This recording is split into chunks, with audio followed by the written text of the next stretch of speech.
Que comece em mim, Senhor, comece em meu coração. Louvado seja o nome santo do Senhor. Que adoração maravilhoso, que louvor maravilhoso, que igreja bonita, que povo bonito, Jesus. Gente, é um negócio sério. Eu olho daqui e não encontro ninguém feio. Até encontrei um aqui. Eu saúdo os irmãos com a gloriosa paz do Senhor Jesus. Glória a Deus, que manhã maravilhosa. Como é bom estar na casa do Pai. Como é bom poder viver esse momento especial. Como é bom louvar e adorar o Senhor e sentir essa presença de maneira tão especial, irmãos. Irmãos, a cada manhã, a cada domingo, a cada dia que a gente está aqui na presença do Senhor, dia de ceia, eu vejo não um momento de nós pregarmos aquela palavra, mas refletir sobre esse momento. Ontem eu estava aqui, um culto maravilhoso, ontem o culto dos jovens, culto abençoado, uma palavra tremenda, tudo foi muito especial. E falávamos, a mensagem de ontem foi sobre o Cordeiro, e às vezes nós precisamos, mais do que cumprir aqui um rito, de ver a ceia, é o momento da gente refletir realmente o significado desse gesto, do sacrifício de Jesus. Os louvores que nós entoamos aqui, que cantamos aqui, é uma mensagem profunda a cada um de nós, a cada coração. E eu queria hoje não trazer uma mensagem, mas nós refletimos verdadeiramente sobre o significado, porque o maior gesto e a maior, talvez, mensagem da cruz fala do amor de Deus para comigo e para com você, do amor que não se explica, de um amor que não se entende, mas é a maior mensagem de amor, é a mensagem da cruz, é a mensagem de Jesus para com as nossas vidas. E o texto nos fala algo que eu quero aqui, não é a mensagem, mas quero ler com vocês, em Hebreus 10, Hebreus capítulo 10, versículo 19. Nós sempre falamos que quando chega nesse período, a Páscoa virou muito mais um momento de entretenimento. O momento da Páscoa virou mais um momento comercial do que propriamente as pessoas entenderem o significado da mensagem da cruz, a mensagem de Jesus. Quando Jesus, ao entregar o seu Espírito, a Bíblia diz que o véu se rasgou de cima para baixo, da origem de Deus até a terra. E ali tem um gesto, um significado muito especial para nós. Se antes as pessoas não tinham acesso ao Santo dos Santos, não tinham acesso aonde Deus se encontrava, e era um privilégio do sacerdote, com a morte de Jesus, a Bíblia diz que esse véu foi rasgado de cima a baixo e passou a nos dar um acesso. E aqui nos fala de um estilo de vida a partir de então, que as pessoas, por mais religiosas que fossem, por mais que tivesse o conhecimento, as pessoas não tinham essa liberdade a qual a Bíblia nos fala. Hebreus 10, o escritor nos fala com muita precisão, versículo 19. Tendo, pois, irmãos, intrepidez para entrar. Intrepidez vai falar de autoridade, de ousadia. Para entrar no Santo dos Santos pelo sangue de Jesus, pelo novo e vivo caminho que Ele nos consagrou pelo véu, isto é, pela sua carne. 21. E tendo grande sacerdote sobre o caso de Deus. E por último, 22. Aproximemo-nos com sincero coração, em plena certeza de fé, tendo o coração purificado de má consciência e lavado o corpo com água pura. Queridos irmãos, esse gesto nos fala que aquilo que antes era um impeditivo das pessoas entrarem no Santo dos Santos, se antes era um privilégio de alguns, isso agora mudou tudo. Todos nós temos acesso ao Santo dos Santos, todos nós temos acesso a chegar ao Pai. E aquilo que era uma distância anteriormente, agora passa a ser uma escolha. O que antes era uma distância, agora é uma escolha. As pessoas antes ficavam no átrio, enquanto que só o sacerdote entrava no Santo dos Santos. Hoje já não é mais um privilégio do altar ou de quem ministra. Hoje o átrio agora tem acesso de estar no Santo dos Santos. Hoje você tem escolha de sair do seu lugar, do átrio, da distância, e passar a viver uma vida com intimidade com Deus. E esta vida, irmãos, é para nos fazer viver de uma forma diferente, não mais daquela pessoa que se via simplesmente por religião, simplesmente à distância, mas fazer com que essa vida agora passe a ser uma vida de intimidade, e essa intimidade muda a nossa vida. Por quê, irmão? Porque é um novo e vivo caminho. Existe um caminho agora estabelecido para nós, e as pessoas que devem andar nesse caminho, devem andar com o coração purificado, um coração puro, livre de toda a má consciência, mas um coração reto diante de Deus. E hoje eu queria refletir exatamente sobre o caminho. Eu queria refletir exatamente sobre a maneira de andarmos no caminho. Porque eu entendo, irmãos, que muitas vezes podemos estar no caminho, mas não andando de maneira correta nesse caminho. E aqui, irmãos, quando nós olhamos o texto, e aí eu quero entrar na reflexão aqui para nós nessa manhã de ceia. Havia um homem que, por mais conhecedor da palavra, ele quis confrontar Jesus, quis criar uma situação para Jesus, e ele faz uma pergunta. Aí agora eu deixo no texto Lucas 10, 25, que vai ser a nossa meditação aqui nessa manhã. Lucas 10, 25. Eis que certo homem, intérprete da lei, intérprete fala o homem de autoconhecimento das Escrituras, se levantou com o objetivo de pôr Jesus à prova e lhe perguntou: mestre, que farei para herdar a vida eterna? No versículo 30, Jesus prosseguiu dizendo: um homem descia de Jerusalém para Jericó e caiu nas mãos de alguns ladrões. Esses, depois de lhe tirar a roupa e lhe causar muitos ferimentos, retiraram-se, deixando o semi-morto. Versículo 36 e o 37. Então Jesus perguntou: qual desses três lhe parece ter sido próximo do homem que caiu nas mãos dos ladrões? O intérprete da lei respondeu: o que usou de misericórdia para com ele. Então Jesus lhe disse: vá e faça de igual forma. Faça a mesma coisa. Amados irmãos, nós cada dia temos um desejo de viver uma igreja além daquilo que ministra, além daquilo que prega.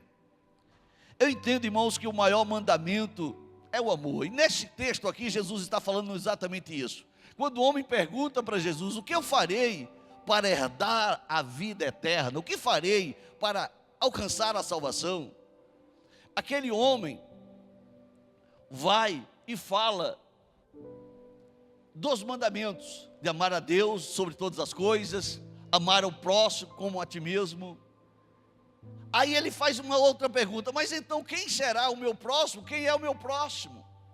E Jesus, para trazer uma maneira fácil de entendimento, Jesus faz essa analogia deste homem descendo de Jerusalém a Jericó, e que encontra um homem caído, onde os salteadores tiraram-lhe a roupa, deixou-lhe de despido, machucaram e deixaram ao caminho. E aí Jesus faz uma pergunta para que ele entenda. Então, dentro deste relato, quem é o próximo? Ele diz, ele cai a consciência quando ele ouve: aquele que usou de misericórdia. Então Jesus vai e diz: então que assim seja o seu comportamento, vai e faz a mesma coisa.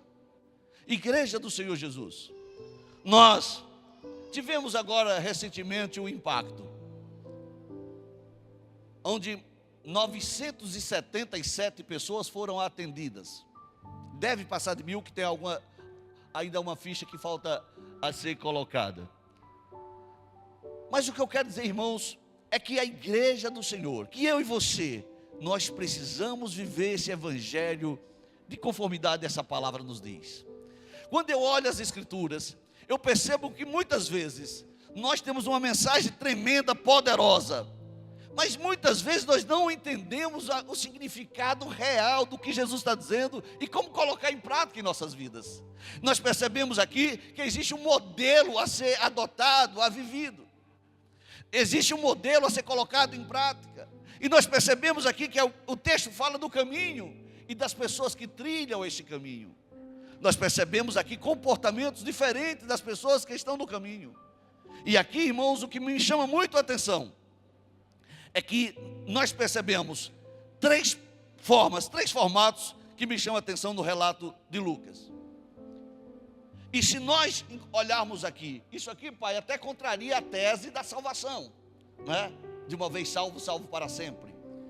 Porque a pergunta é: como eu faço para herdar a vida eterna? Como eu faço para encontrar a salvação? E esse texto nos fala de uma maneira muito especial. Modelo de comportamento, modelo de como nós devemos andar. E o texto nos fala, irmãos, de um sacerdote. Quero falar das pessoas que conhecem a palavra. Fala do sacerdote, de alguém do altar. Fala do levita que saiu de Jerusalém, saiu da casa de adoração. Parou, deixou de ouvir a palavra, ministrou, pregou, adorou o Senhor. E na volta para Jericó, ele encontra uma situação, uma pessoa. E aqui, meu irmão, demonstra o testemunho desta pessoa para com aquela pessoa que estava caído.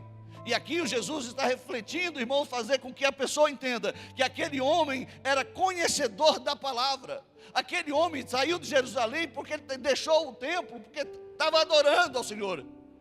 Mas ao sair de Jerusalém, depois de tanta palavra pregada, depois de todo um louvor tremendo apresentado, a Bíblia diz que eles passam de largo. Ele passa de longe, ele é insensível àquilo que estava acontecendo. Irmãos, uma coisa eu aprendo aqui: conhecimento sem testemunho é hipocrisia. Vou repetir mais uma vez: conhecimento sem testemunho é hipocrisia. Não basta conhecermos a palavra de Deus, não basta estar pregando aqui no púlpito, não basta estar cantando, adorando aqui no púlpito, se tudo que nós estamos fazendo, mencionando conhecimento, não houver, irmãos, um testemunho, irmão, condizente com aquilo que estamos fazendo, irmãos, é hipocrisia. Aquele texto nos fala que o sacerdote passa de largo, os levitas passam de lado, nenhum dos dois é sensível ao que estava acontecendo. Então o que nós percebemos aqui, irmãos, é que essas pessoas gostavam do altar, eles gostavam do palco, porque é o palco da visibilidade, o palco da visibilidade, da notoriedade. E hoje a gente vive um tempo em que as pessoas querem se aparecer, as pessoas querem ser visto, as pessoas querem ser notado, as pessoas querem ser reconhecido. E o Evangelho nos mostra, irmão, que esse não é o Evangelho de Jesus. Aquele que busca notoriedade, que quer palco, que quer destaque. O Evangelho de Jesus é aquele que pratica o amor, qual Jesus está nos ensinando. Se nós tivermos tudo isso aqui, irmão, uma igreja bonita, pregação bonita, e a prática for diferente, tudo acontecendo ao nosso lado, e a nossa insensibilidade, irmãos. Não dá para viver numa igreja, irmãos, e nós vivemos insensíveis àquilo que está acontecendo ao nosso lado. Eu preciso conhecer o meu irmão, eu preciso abraçar o meu irmão, eu preciso amar o meu irmão, eu preciso sentir, irmão, aquilo que o irmão está sentindo. Isso não é hipocrisia não, irmão. Eu só posso sentir se eu conhecer, eu só posso sentir se eu me aproximar, eu só posso sentir se eu conversar. Nós precisamos sair do evangelho da distância e viver o evangelho da aproximação. Porque quando Jesus está dizendo, eu vou romper o véu aqui, o véu se rompeu de alto a baixo. Jesus está dizendo: eu estou rompendo a separação que havia outrora, para que vocês agora não tenham mais justificativa, nada empecilho. Vocês agora podem aproximar, porque relacionamento com Deus não pode ser à distância, tem que ser de aproximação, tem que ser de intimidade. Esse é o evangelho que precisamos pregar e viver a cada dia, deste lugar, na nossa casa, onde quer que nós vamos. Que o nosso caminho expresse um testemunho de alguém que quer viver o reino dos céus. Quando Jesus fala deste momento da Páscoa, que este momento, fazer isso em memória, é para que este momento a gente possa viver e fazer uma reflexão. Vamos fazer uma reflexão. Qual o significado real que Jesus está dizendo? Fazer isso em memória. Em memória. É trazer à nossa mente a lembrança do que Ele estava fazendo. Eu estou rompendo a barreira que antes distanciava. Eu estou rompendo a barreira. A palavra Páscoa, passage, é uma palavra que quer dizer passagem. É como se fosse uma transição de um tempo para outro. Quando nós olhamos a Páscoa, a primeira vez que é mencionado na Bíblia, em Êxodo 12, primeira vez vai falar de Páscoa. O texto faz questão de dizer: a partir de hoje, este mês é o mais importante da vida de vocês, porque vocês estão vivendo uma nova realidade, de alguém que outrora era escravo, e agora vocês vão ser livres. Vocês vão viver um tempo em que vocês antes eram aprisionados. Vocês agora, as algemas já foram tiradas de vocês, já não existe mais fardo sobre vocês. É isso que o texto está dizendo. Quando Jesus traz e rompe esse distanciamento, é para que nós nos aproximamos do Pai, e que essa aproximação cause em nós uma mudança não só de mente, de mentalidade, uma transformação do nosso modo de pensar, de ver, uma mudança dos nossos conceitos e dos nossos valores, mas acima de tudo, uma transformação nos comportamentos nossos, na nossa maneira de andar, de viver, de agir. E aqui Jesus faz uma analogia perfeita, trazendo ao homem entender o significado deste gesto, diante de um cenário onde um homem se encontrava abandonado, ferido. E aí, irmãos, nós poderíamos analisar quantas pessoas se encontram feridas, machucadas no nosso caminho. O texto faz questão que o caminho era o mesmo. Quantas pessoas se encontram feridas no nosso caminho? Feridas, irmãos, por meio de palavras, feridas por meio das nossas ações, feridas, irmãos, por meio dos nossos comportamentos, feridas, irmãos, por meio da nossa indiferença, pelo descaso, pela rejeição. Há muitas pessoas feridas no caminho, está no mesmo caminho, mas feridas por palavras. E o mais cruel é de pessoas que precisavam expressar esse sentimento, as pessoas que conhecem a palavra, que saiu de Jerusalém para viver esse novo caminho, mas na verdade só é um discurso, porque a prática é diferente. Existem muitas pessoas que podem estar ao seu lado, que se encontram feridas, machucadas por palavras. Existem muitas pessoas que podem estar vivendo o sentimento da ferida, da rejeição, do descaso, do abandono. Como igreja do Senhor, nós precisamos nos levantar e viver de uma forma diferente. Nós queríamos, como videira verdadeira, alguém que é galho, que está ligado nessa videira, nós produzíssemos frutos que glorificassem ao Pai. Que nós não tivéssemos só a folhagem, só a aparência, só a roupagem, mas que pudéssemos ter frutos que glorifiquem ao nome do Pai. E aí, irmãos, nós percebemos que existem pessoas no caminho, aqueles que se aproximam, e aqueles que se distanciam, aqueles que se afastam. E a reflexão dessa manhã, nessa ceia, é: que cristão eu sou? Eu sou aquele que estou afastando das pessoas? Eu sou aquele que estou fazendo as pessoas se afastarem por causa da minha insensibilidade, do meu orgulho, da minha arrogância, da minha prepotência? Ou sou aquela pessoa que estou me aproximando, independente de quem ela seja, independente de se ela fala de igual a mim, se ela pensa igual a mim, independente de como ela está, independente dos seus trajes, independente das suas deficiências. Quem sou eu no caminho? Quem sou eu quando eu saio de Jerusalém?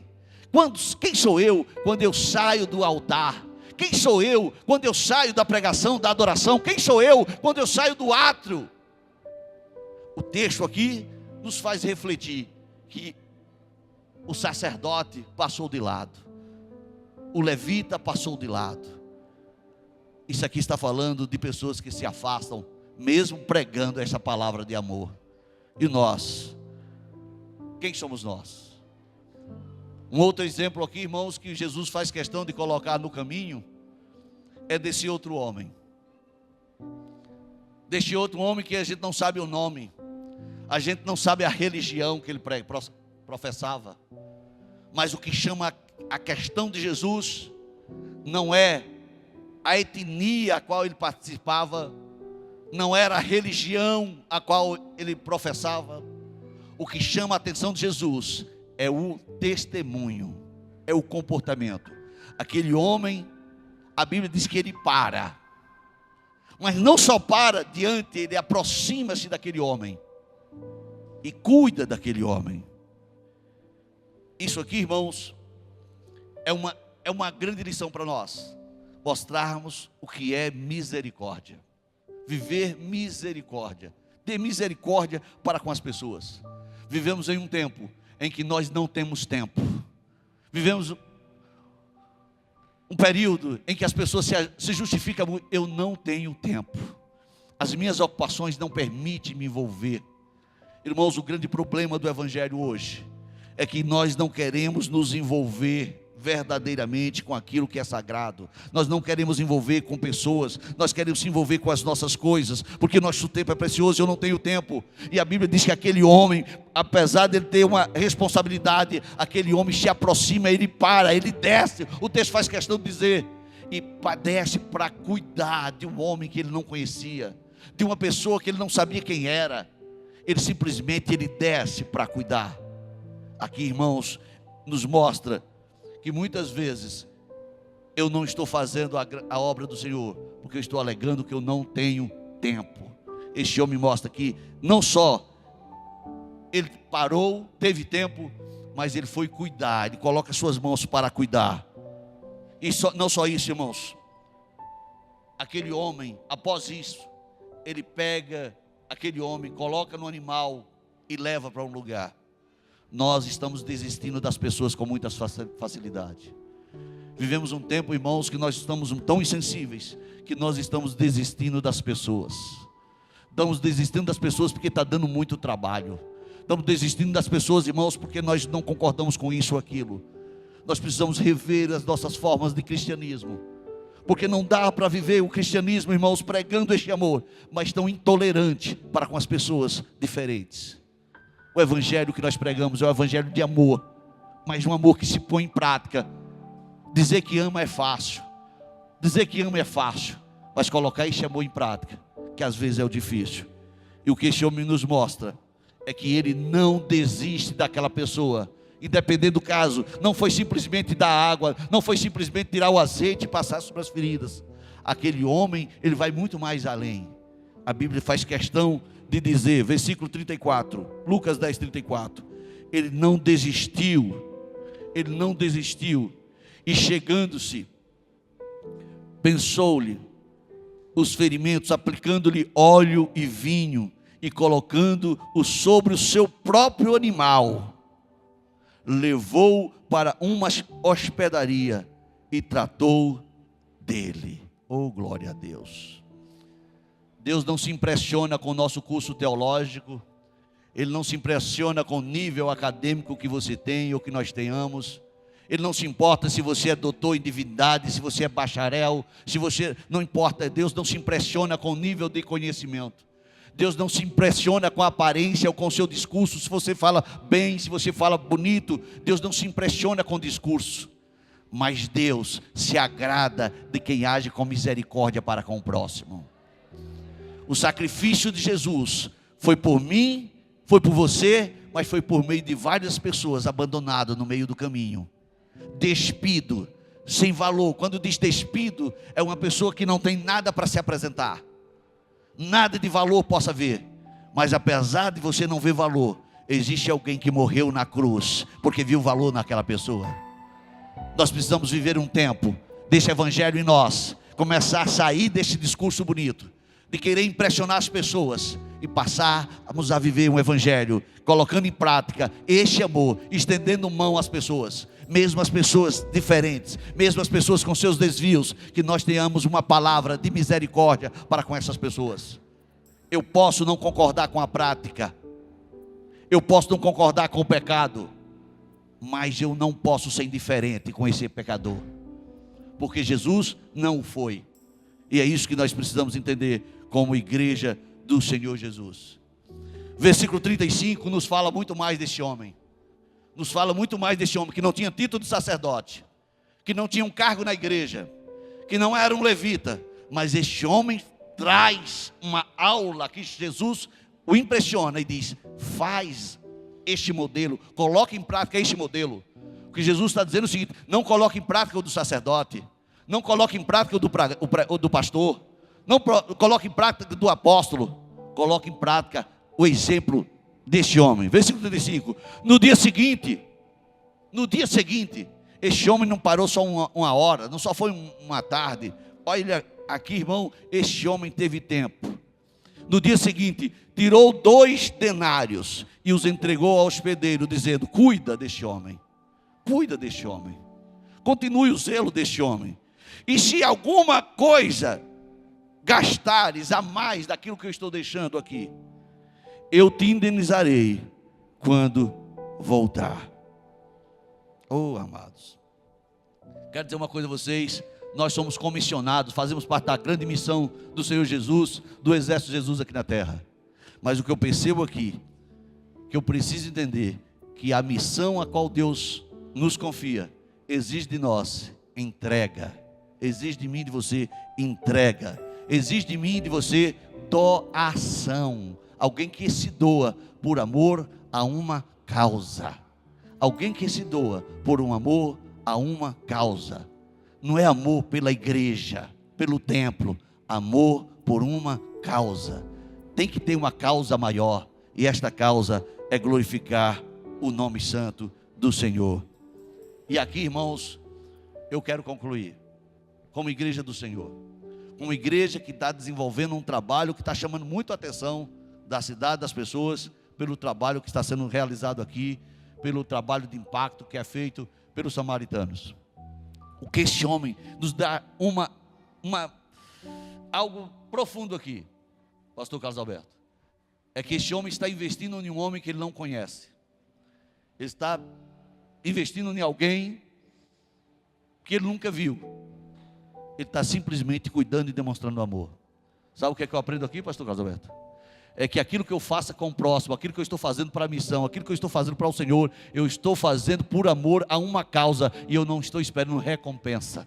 A minha recompensa vem dos céus, a minha recompensa vem do Senhor. Quem está vendo, olha, o homem pode não estar vendo, o pastor pode não estar vendo, as pessoas podem não estar vendo o que eu estou fazendo, mas eu não estou fazendo aqui para impressionar pessoas. Eu não quero impressionar pastor, eu não quero impressionar os irmãos, eu quero fazer algo que toca o coração de Deus, alguém que possa o Senhor dizer: olha, faça como Ele faz, faz como Ele faz, porque não é fácil, às vezes, o Senhor dizer: olha, o que Ele faz, o que Ele diz é correto.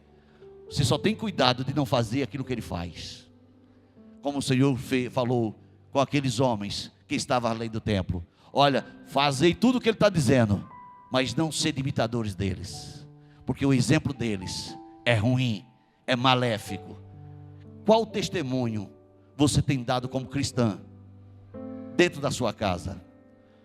Qual exemplo você tem dado como cristão dentro da sua casa, como homem? Que marido é você? Você tem agido com misericórdia dentro da tua casa? Muitas vezes, irmãos, o nosso problema não está lá no caminho, lá longe. Às vezes o nosso problema, irmãos, da indiferença não está lá fora com outras pessoas que eu não conheço.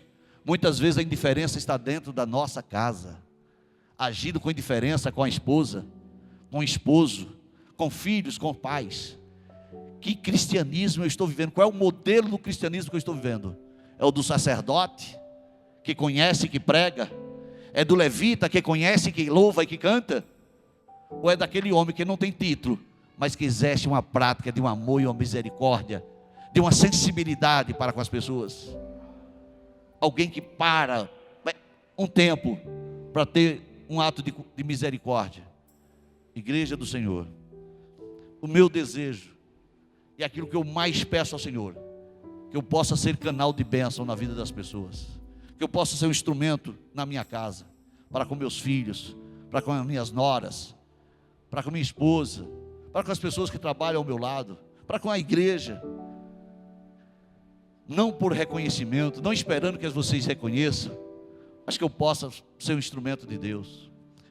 E o meu desejo é que cada um de vocês pense da mesma maneira. Que modelo de vida cristã eu estou colocando em prática? Que modelo de vida cristã eu estou colocando em prática no dia a dia da minha vida? Irmãos, Jesus rompeu aquilo que separava para nos dar a proximidade com o Pai. Eu queria que nessa manhã de ceia nós simplesmente refletisse, não só ter o hábito de participar de uma ceia, de uma liturgia. Olha que coisa linda, a igreja está cheia. A igreja está cheia para ceiar. Eu acredito que tem que buscar mais cálice. Olha que coisa bonita nós estamos vivendo hoje, porque é dia da ceia. Domingo que vem, você vai estar aqui também?